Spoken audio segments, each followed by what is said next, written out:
For all of human history, people have sought to avoid the finality of death, to seek immortality and eternal youth.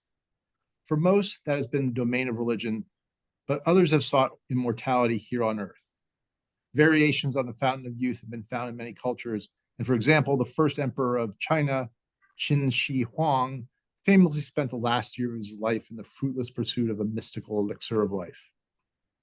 More recently, a modern search for the fountain of youth has emerged, a science-driven effort to find cures for aging, to extend life by decades, to reach so-called escape velocity, where life expectancy is increasing faster than we age, or even deposit our consciousness in the cloud.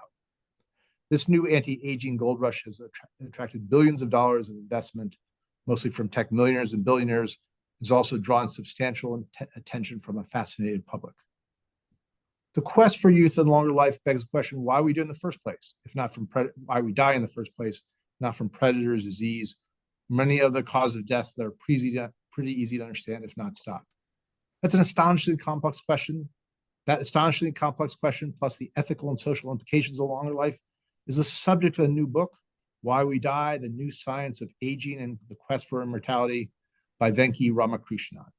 Dr. Ramakrishnan is a researcher at the MRC Laboratory of Molecular Biology at Cambridge. From 2015 to 2020, he served as president of the Royal Society, one of the world's oldest scientific organizations, and he's also the winner of the 2009 Nobel Prize in Chemistry. In addition to his gifts as a scientist, turns out he's also a very good writer, having put together an eminently readable and clear and occasionally biting book about the science of aging. Welcome, Dr. Ramakrishnan. Thank you. Before we get started, I just want to remind you, everyone, that we're taking your questions right now, starting now on the Q&A function on Zoom, and producer Kate will, as always, try to help us get to as many of these as possible.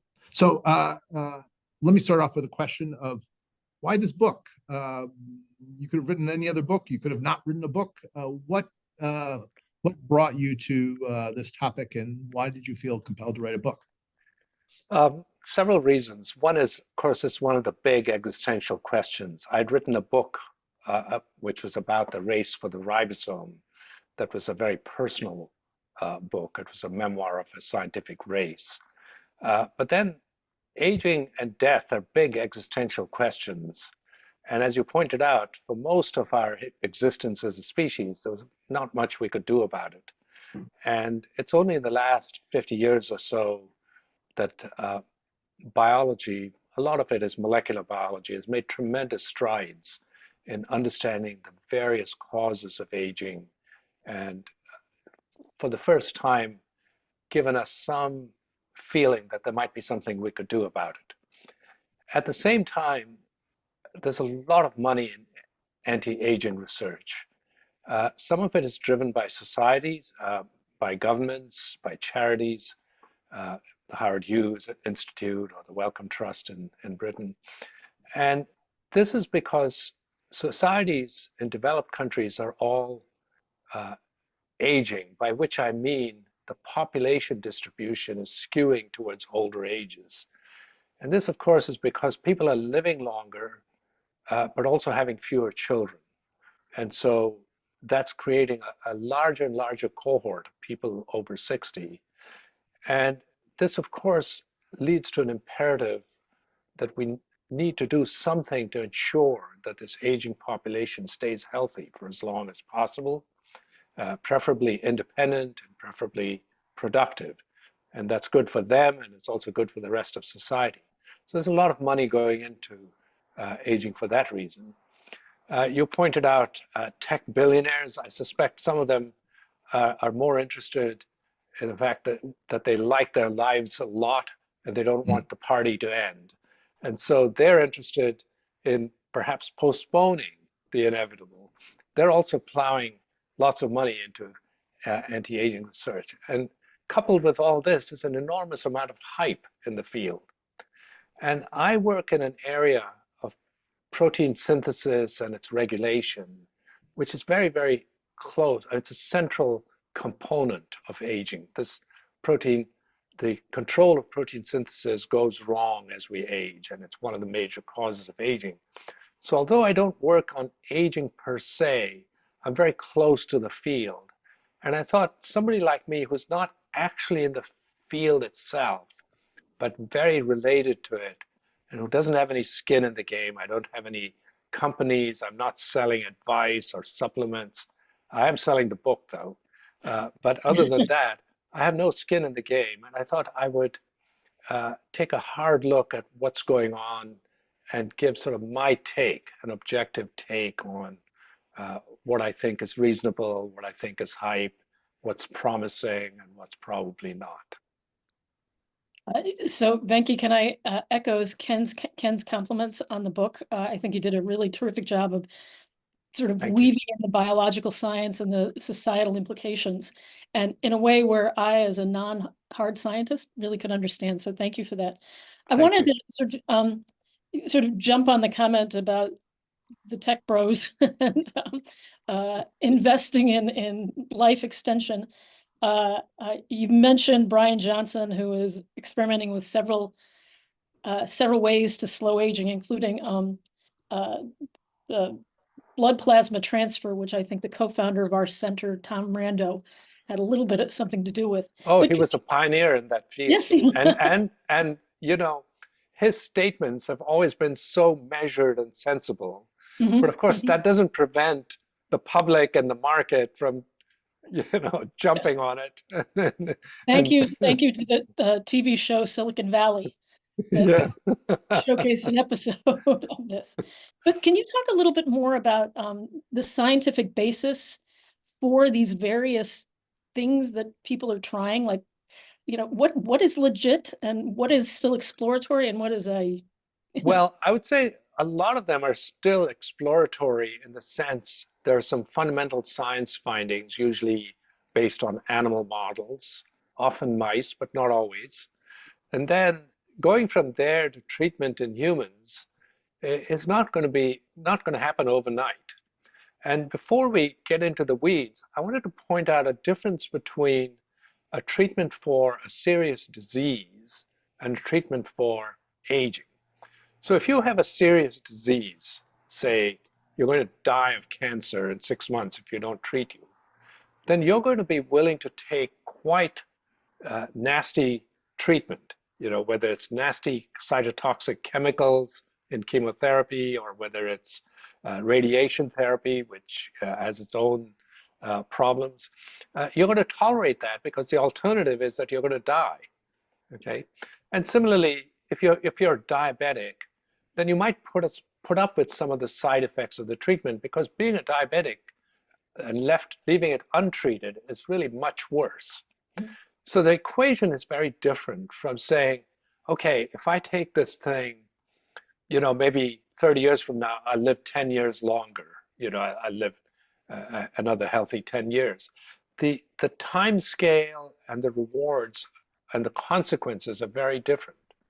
And so the bar is much, much higher for anti-aging interventions.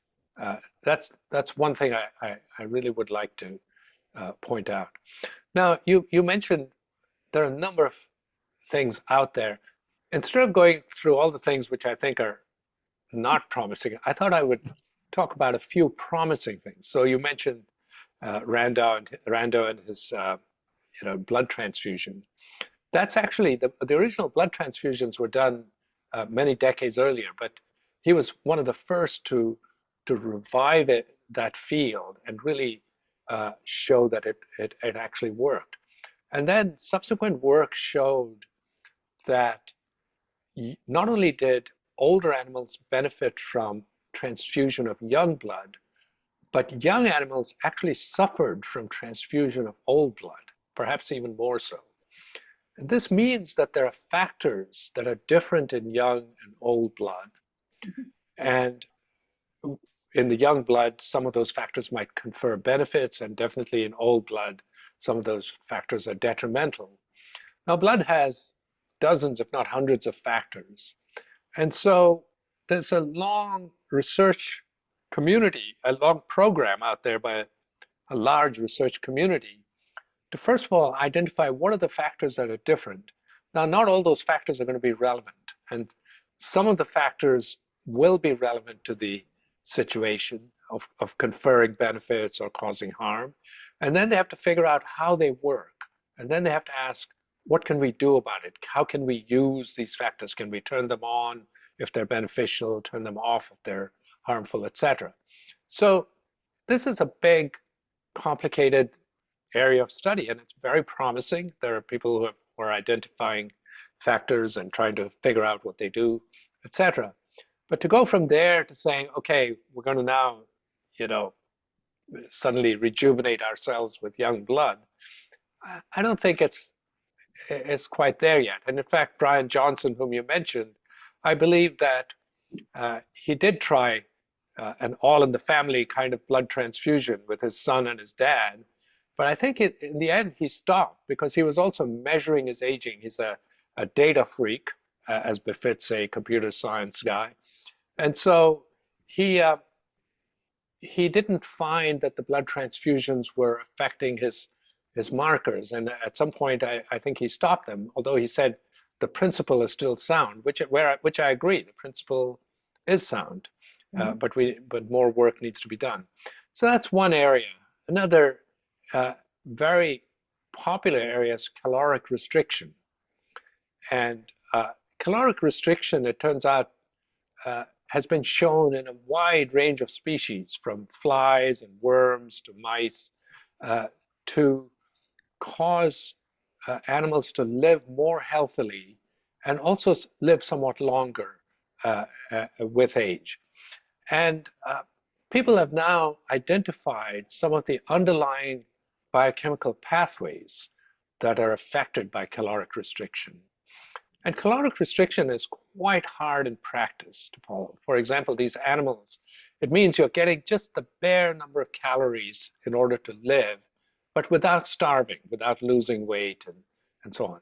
But if animals try that, they're hungry all the time, and it has other side effects. You feel cold, you have loss of libido, you have difficulty healing wounds.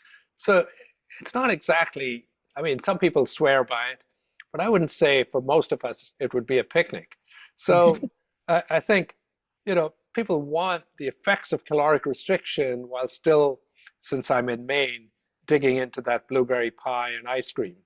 And so they're asking, these pathways that are affected by caloric restriction, are there compounds that will have the same effect on those pathways as caloric restriction?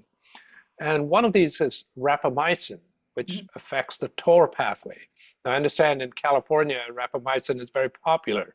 There are even scientists, bona fide scientists who are quietly taking it on the side. Now, I would say these scientists are unlikely to be infectious disease specialists, because if they were, they might take into account the fact that rapamycin is an FDA-approved drug for organ transplant recipients because it's an immunosuppressive drug and it prevents graft rejection. Now, you wouldn't want to be immunosuppressed for long periods of time, and it has lots of other side effects. So, and yet there's huge amounts of enthusiasm about rapamycin. Now, I see rapamycin as a useful starting molecule, and the question is, could you develop molecules that have some of the beneficial effects, but without some of the downsides? And I think that's, again, a very valid research proposition, and there are companies trying to develop analogs. Maybe they'll have an effect on the beneficial effect on the TOR pathway in beneficial ways, but without suppressing the immune system and having some of those other side effects. So there's another example. So, and then, of course, there's the idea of stem cell reprogramming or cellular reprogramming, where people give these factors which take cells backwards in development. We could talk more about that if you want, but the idea is that you can take a fully developed adult cell, like a skin cell or a muscle cell, treat it, and it'll go slightly backwards in development so that it can actually, in some cases, help regenerate tissue, become a kind of stem cell for that type of tissue. But in any case, it can be less aged according to various molecular markers. Now, that also is very exciting and promising. And it's amazing. Some of the experiments in mice have shown some really very interesting results, very promising results. But some of these Yamanaka factors are oncogenes. That means that in the wrong amounts, they can lead to cellular proliferation and cause cancer. And so there's always this underlying risk of cancer versus, uh, you know, having beneficial effects. And how you administer this to an individual and what dosage and things like that, it's going to be again a while to get there. So I've given you a few examples of things which are very promising from the point of view of basic science and are now being studied and being developed for their beneficial effects. So, So- well, Ken, let me jump in here because I Yeah, just go want to ahead. follow this. You know, the things you mentioned, certainly we've heard about, but they're not accessible to the public, very accessible to the public. Are there accessible forms of anti-aging medicine or science out there? Well, I don't want to be in the position of recommending supplements because, you know, my view is that any compound needs to go through rigorous trials to show true benefits. And we can, again, discuss this later, but the question of how to do trials for anti-aging therapy is a difficult one Yeah. because you either have to wait very long or you have to use markers as proxies for aging. And then you know you want to look at side effects over a relatively long period. But there are certain compounds which people believe confer benefits in aging. Some of these are being taken as supplements. But again, there are no clinical trials and no FDA approval and so on. Right. Right. So let me ask you this. It's actually a follow-up to your answer there, which is there actually is nothing there. So for now decades, people have been pouring billions of dollars into this anti-aging and has relatively little to show for it. Maybe that's an over-exaggeration, at least from a public consumption perspective. Why? So the question I had reading your book, which is, why is this so damn hard? You know, every chapter had like the complexity of why is biology so complicated? We can do a vaccine in a year for COVID. Yeah. Why is this so much harder? I think, well, to get to the vaccine question, in the vaccine question, we're simply tricking the body into doing something that it has evolved over billions of years for, which is fighting off an infection. Mm-hmm. And what we're doing is creating a pretend infection by, for example, in the COVID vaccine, getting spike protein to show up in our system. And so the body reacts to the spike protein. So then when it sees the real coronavirus, it sees the spike protein and says, aha, I've already met this guy and it's ready to go. So we've tricked something that has actually developed over billions of years. But in the case of aging, the problem is aging is so multifactorial. And I like to point out that aging occurs at every level of complexity. So if you think of life as layers of complexity, at the very bottom layer, you can think of life as molecules. And then you have collections of molecules. We have individual molecules like DNA.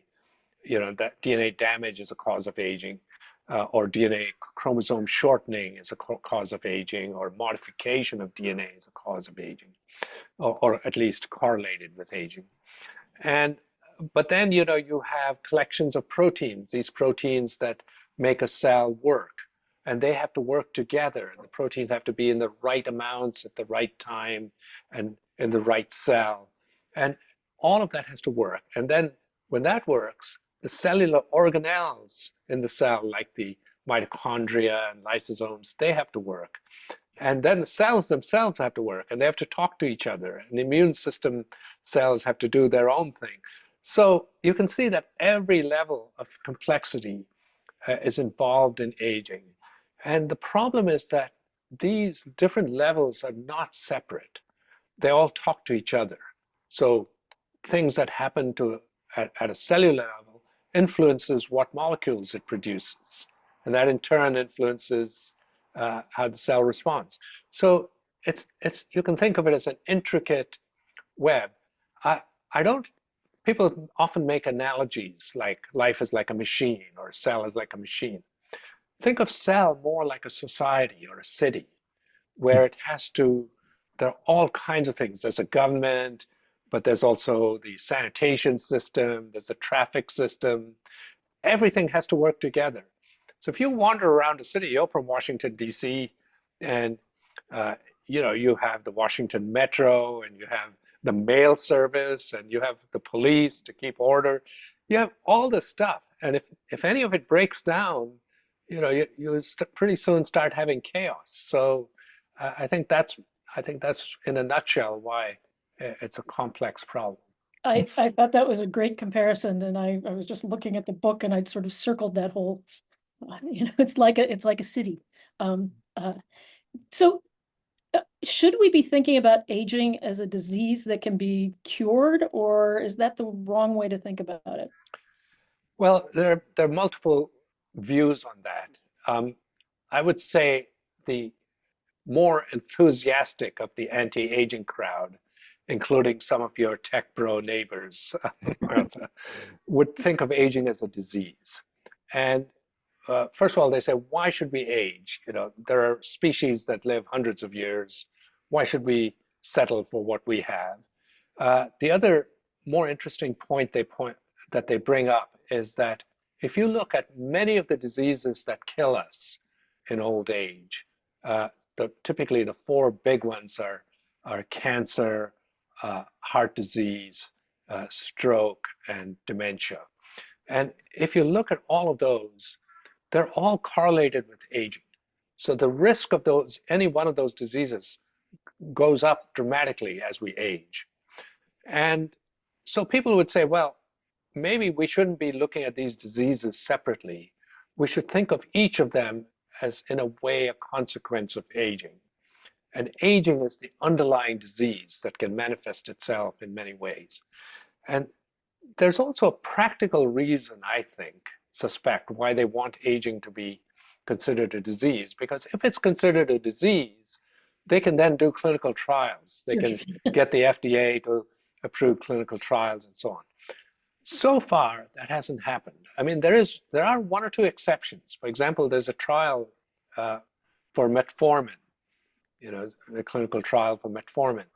But it's very unusual. Mostly, it's very hard to say I'm going to start this clinical trial for anti-aging, and partly it's because FDA has not put it as a list among its list of diseases, and certainly the WHO had to decide and decided not to make aging a disease, and the reason is that aging is something, their reasoning is that aging is something that happens to everyone, and it's inevitable and ubiquitous. So something with those characteristics is not, can't be considered something like a disease, which is an abnormal condition.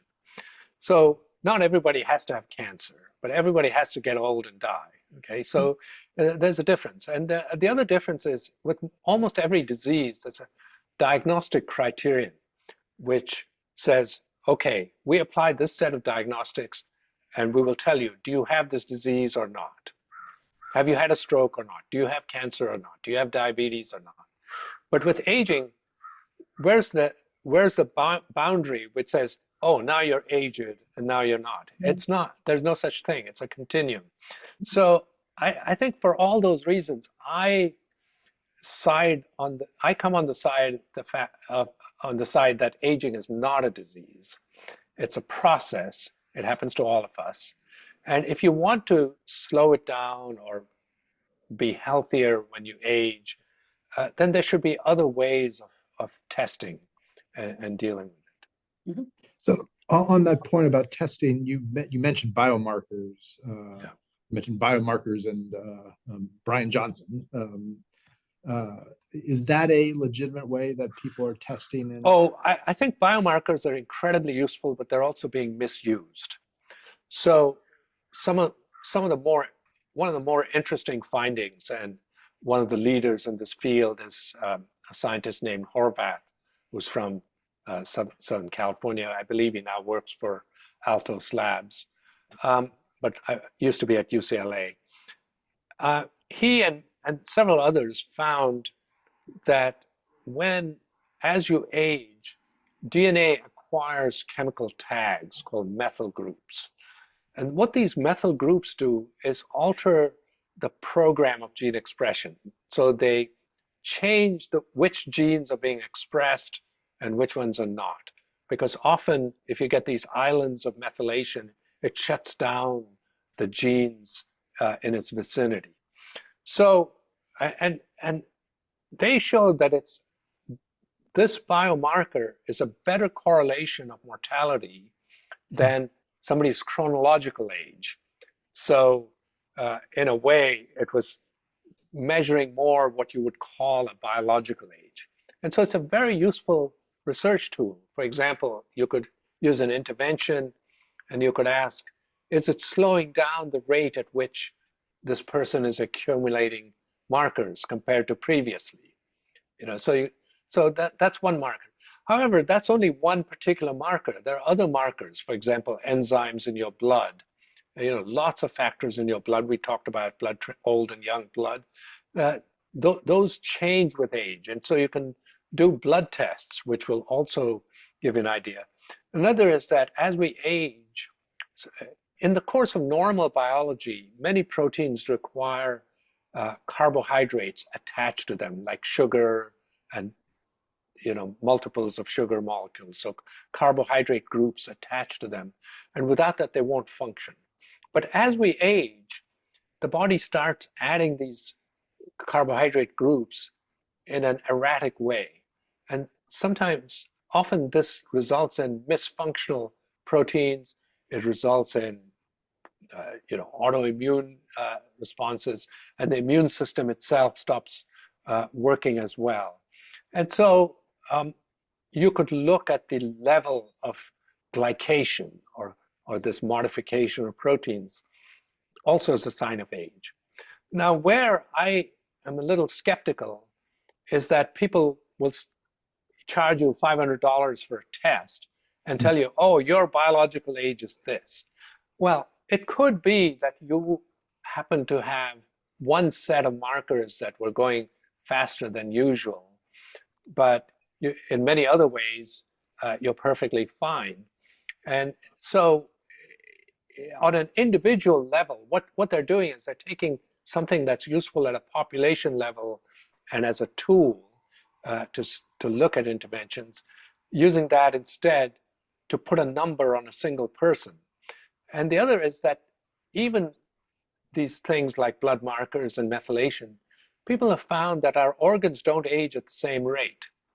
Now, I don't know this for a fact, but I could imagine if you drank a lot or if you smoked a lot, maybe your liver or your lung might age faster than your other organs. I'm not sure this is true, but let's say naively, this could be a reason. But what is true is that organs do age differently, even within the same individual. So to put a single number as your biological age is this may not actually represent the reality.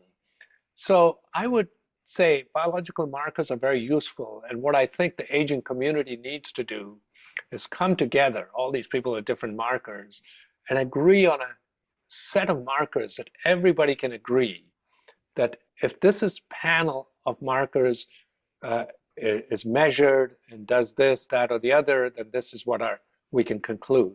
That would be a great step forward for testing anti-aging therapies. What I would be more skeptical of is, plunking $500 down to know, my so-called biological age. If you could get it for $500. Yes, I know. Yes, it's whatever the market will bear. Maybe higher in Palo Alto. We have a question from the audience sort of following up on this.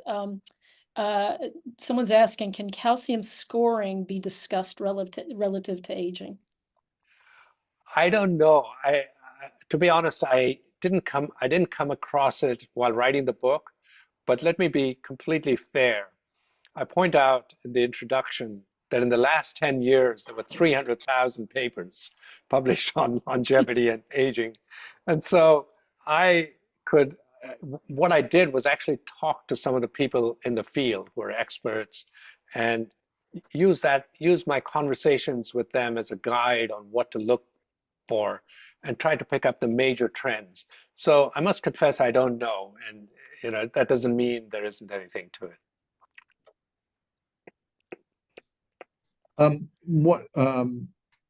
Venki, one thing I was interested in the book was the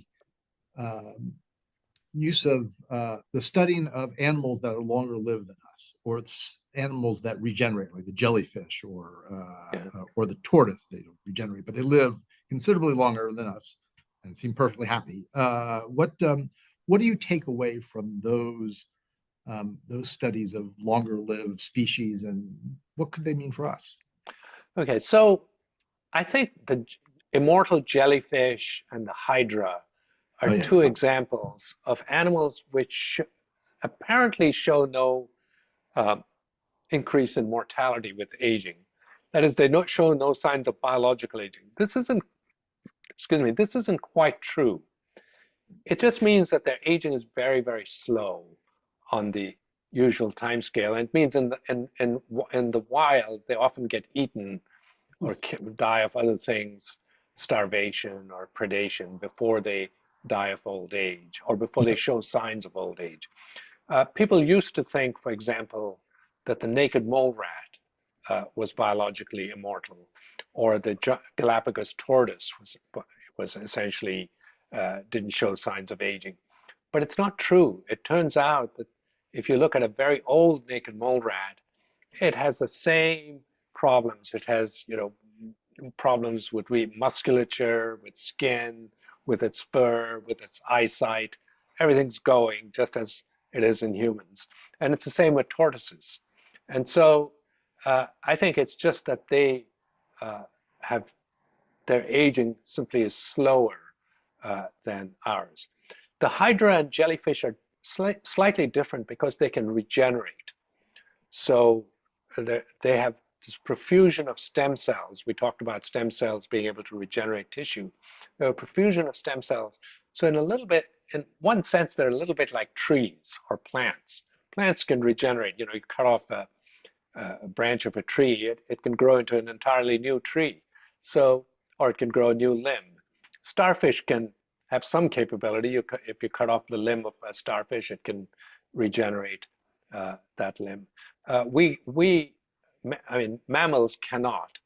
And so I think they have a somewhat limited use in terms of studying them for us.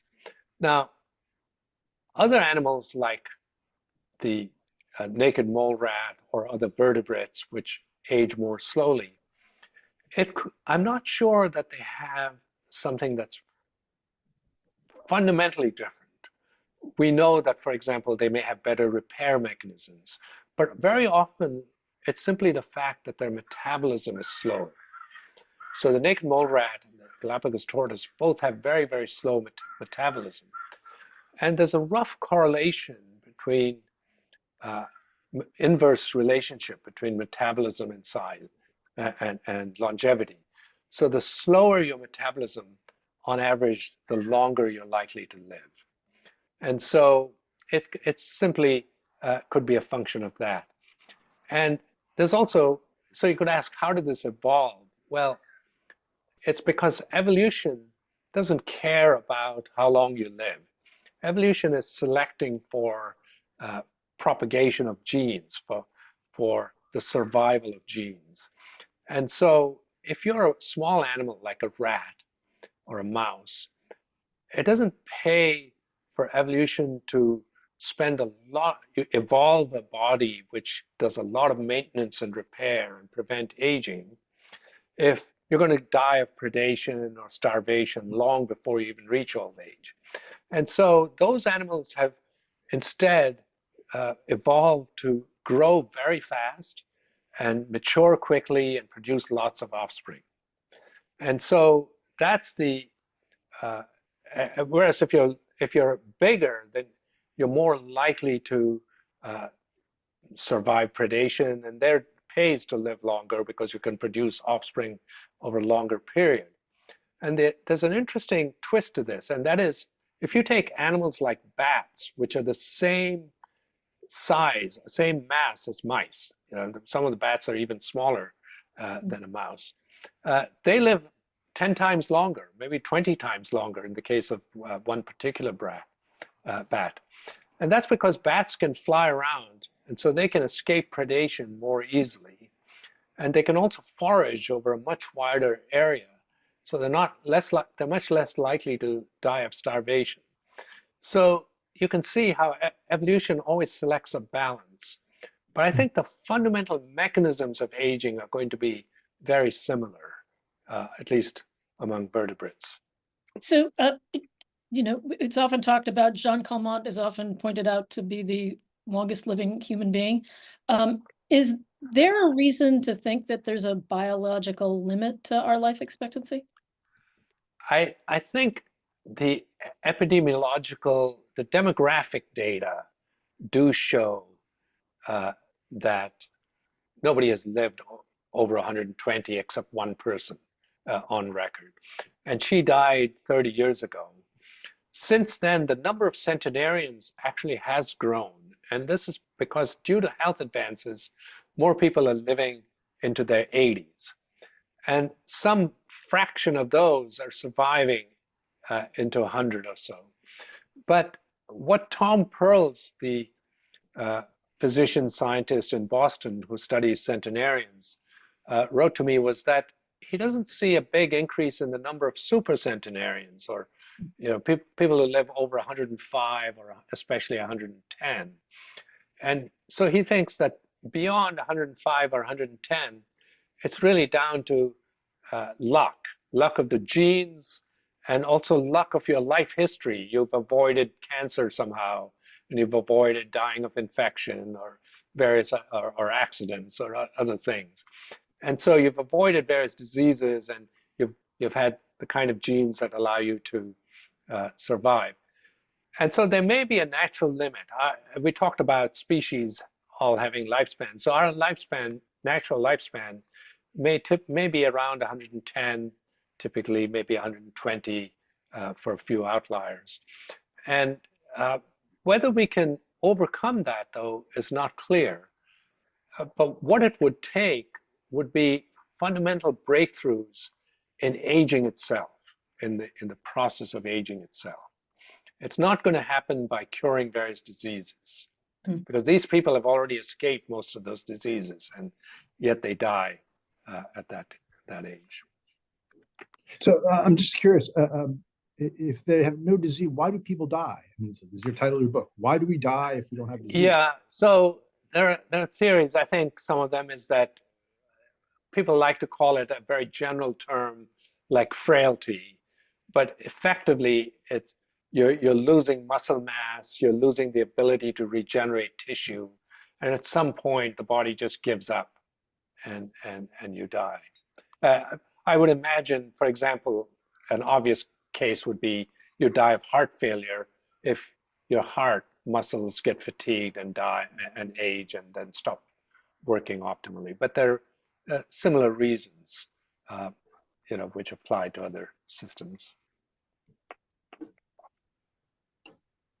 So maybe we can't extend life much past 120, but more and more people are living longer lives. Is that, is a society where we're routinely living to over 100 a good thing? Again, there's a big debate about that, and we can unpack that slightly. If everybody lives to be 100 and we're reproducing, at the same rate, then, we're living longer and we're reproducing at the same rate, say every 30 years or so, then you might expect a population rise And the question is whether that would be good for the Earth or not. I happen to think not. There are others who think that the Earth can handle plenty more people. Uh, Elon Musk is one of them. Uh, but and others are. But the other thing is, it's not a given that population will rise.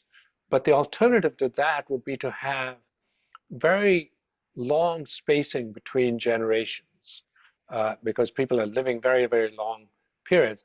And there's a limit to how much you can do that, because women do go through menopause. So you can't have a generation time that's much beyond 40 unless you can solve the problem of childbirth for women and extend childbearing life considerably. So there are lots of issues there. I think, though, it would result in a somewhat stagnant society where you'd have the same people in charge. I mean, just imagine, you know, we're in the 2036 election, and Joe Biden and Donald Trump are still, competing for the office. Okay, so I mean, Joe Biden at least had the good sense to step down, but I can see others who might not have that same view. Anyway, so the point is that uh, you would have the same people, and as people get older and they accumulate power and seniority, you would have a more stagnant society. You'd have people in power and not really relinquishing it very easily. So this would result in less changeover, less dynamic societies. Now, the flip side is that people would say that we already live twice as long as we did, say, 150 years ago. Uh, are you saying that we should go back 150 years because we're more stagnant now, because we're living longer lives? And that is a legitimate argument. I mean, I think it is true. What I would say is those deaths were not inevitable. Those were deaths from infectious disease, often infant mortality, or later on from diseases like diabetes or cancer, which are not inevitable. What we're now trying to do is alter something that happens to everybody, and it's a universal process, and it's inevitable. It's not an abnormal thing that we're trying to change. We're trying to change what normal is, whereas those people were trying to, prevent abnormal tragedies. So I think there is a fundamental difference between the life increase in lifespan that started happening 150 years ago with what we're trying to do now. So do you also worry about the inequity of some people are, I've actually forgotten the drug that you mentioned that people in Palo Alto are using on the side, but that the wealthier who are investing in this will have access to technologies that the rest of us there's won't. absolutely no question. For example, if you look at the life expectancy today in two rich countries, the UK and the US. In the UK, the top 10% live 15 years more than the bottom 10% economically. And bear in mind, this is a country with a national health service that's free at the point of care. Okay, in the U.S., it's even more. The disparity is even higher. And one interesting thing, my stepdaughter, who's a public health specialist in New York, said was that if you look at New York City's zip codes, the richest zip code has a life expectancy 35 years more than the poorest zip code within the same city. Now, most of this is not due to aging. A lot of it is due to infant mortality. A lot of it is due to crime, poor nutrition, poor medical care. All these things add up. But there's an aging component to that as well. And what will happen if you have highly specialized therapies is you'll increase this disparity even further. Now, I'm taking a couple of anti-aging medications myself. And it won't surprise you that at my age of 72, I'm taking blood pressure medication and statins. Okay. I mean, people don't like to think of these as anti-aging. I'm being somewhat facetious because they're to treat specific conditions rather than preventing aging. But nevertheless, they help me stay healthier for longer and are perhaps extending my lifespan. Now, statins and blood pressure medicines are very cheap. They're scalable. I know middle-class people in poor countries are taking statins and blood pressure medicines. Mm-hmm. And so they're widely used. But if you take something like stem cell reprogramming, that is not scalable.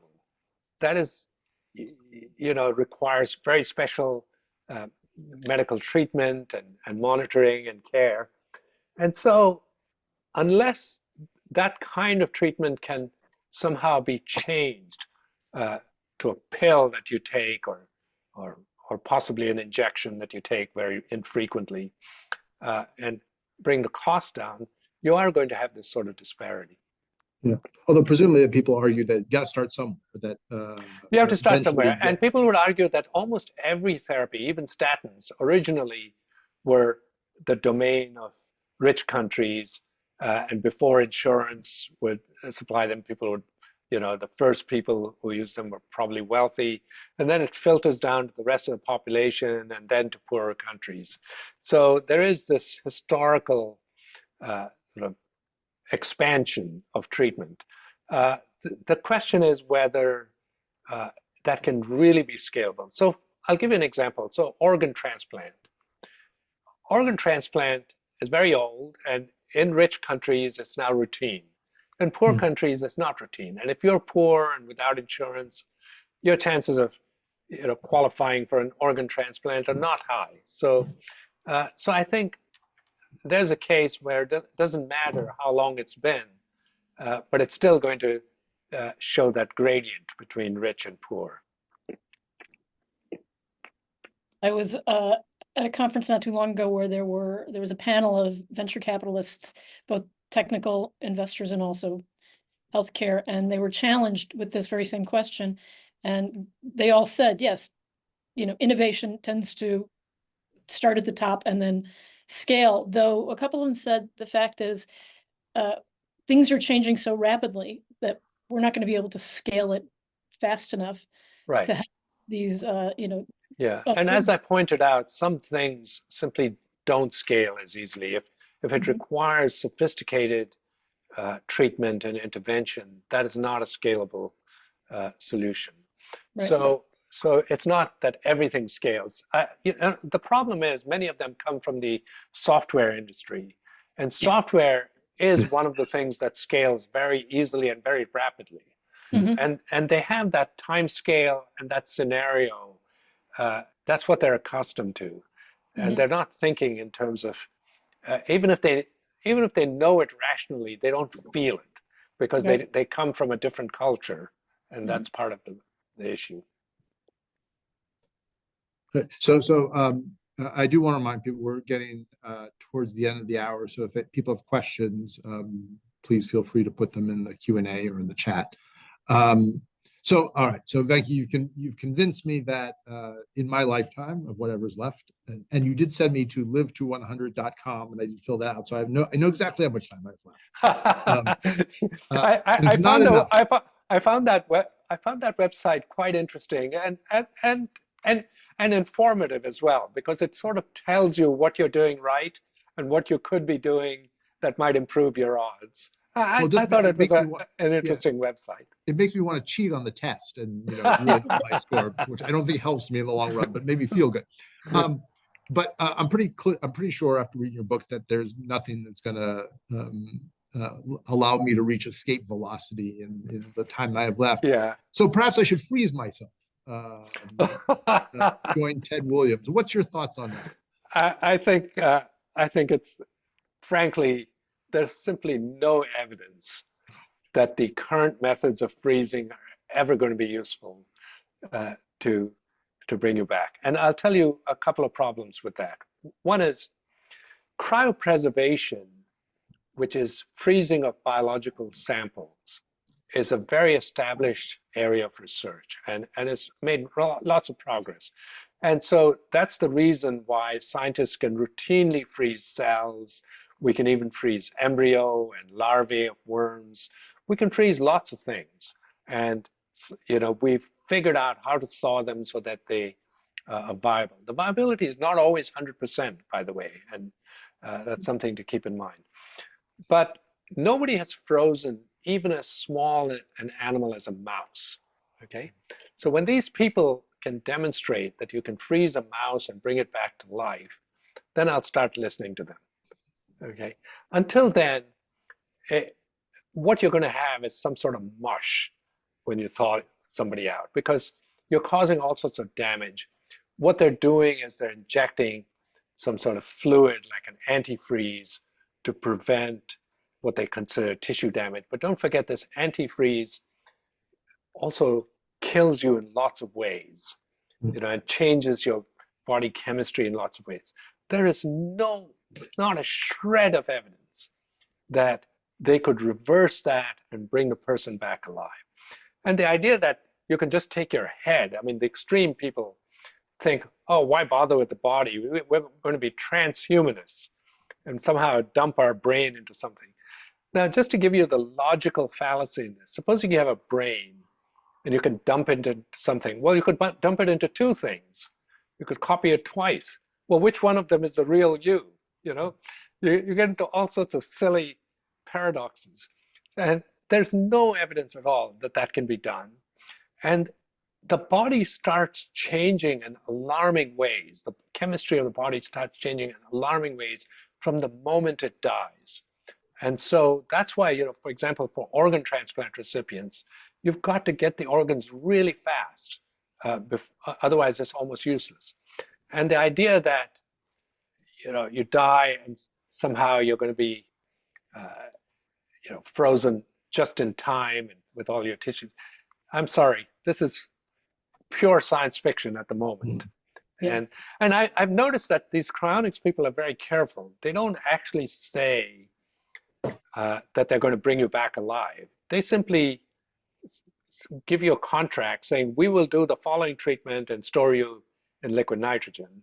There are no guarantees that, and they can't, because nobody knows how to do anything like that. And God hopes the power doesn't go out.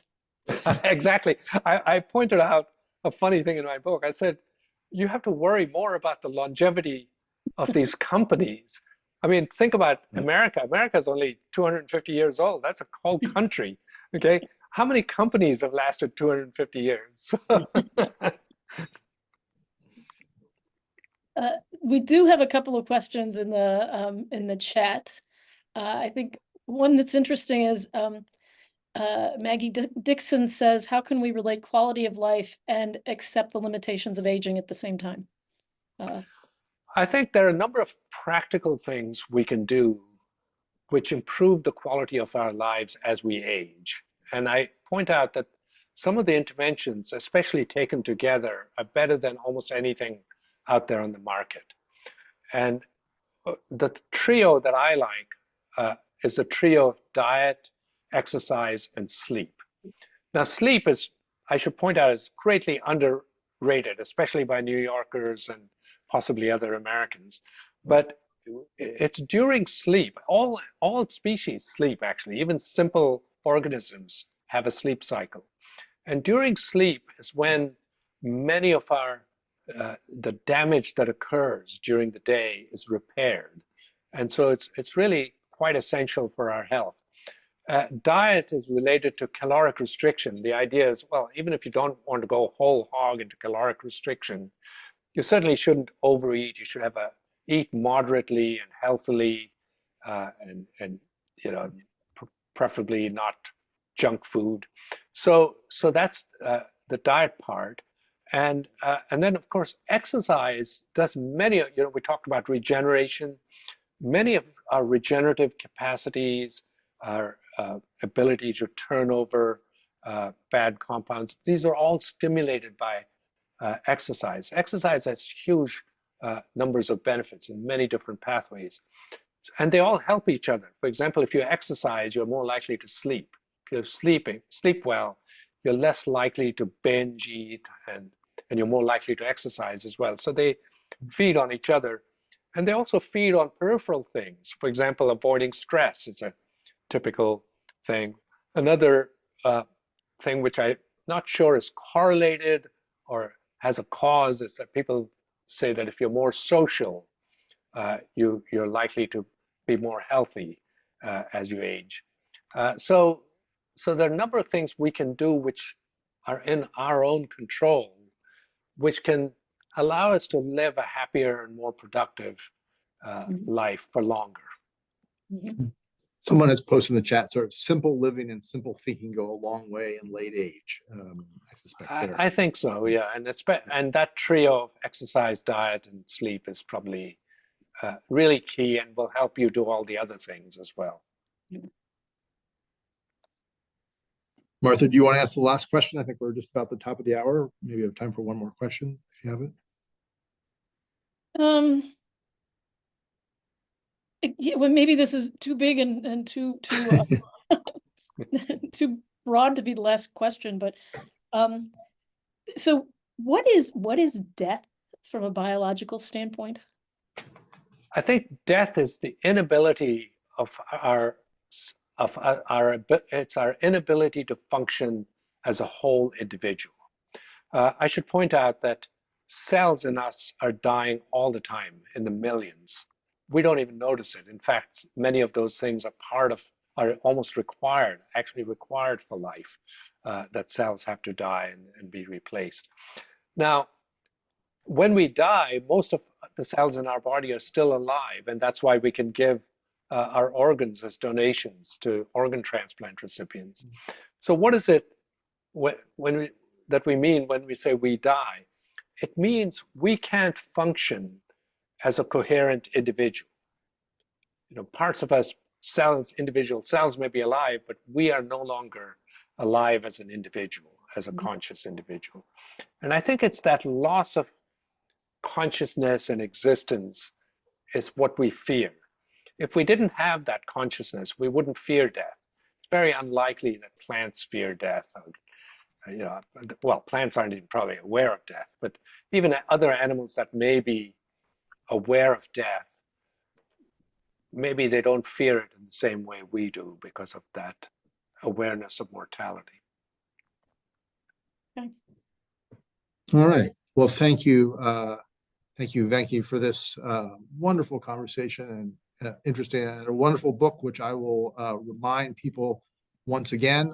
It's called Why We Die, The New Science of Aging and the Quest for Immortality. Very much, I can just say from personal experience, well worth the read.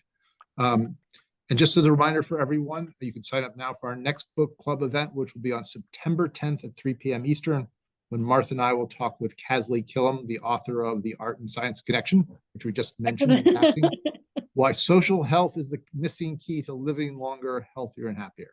I'm ahead of my reading, so I can already tell you this promises to be an interesting and eye-opening discussion about the paths to healthy longevity. Thank you all for joining us today. Thank you, Venki. Thank you.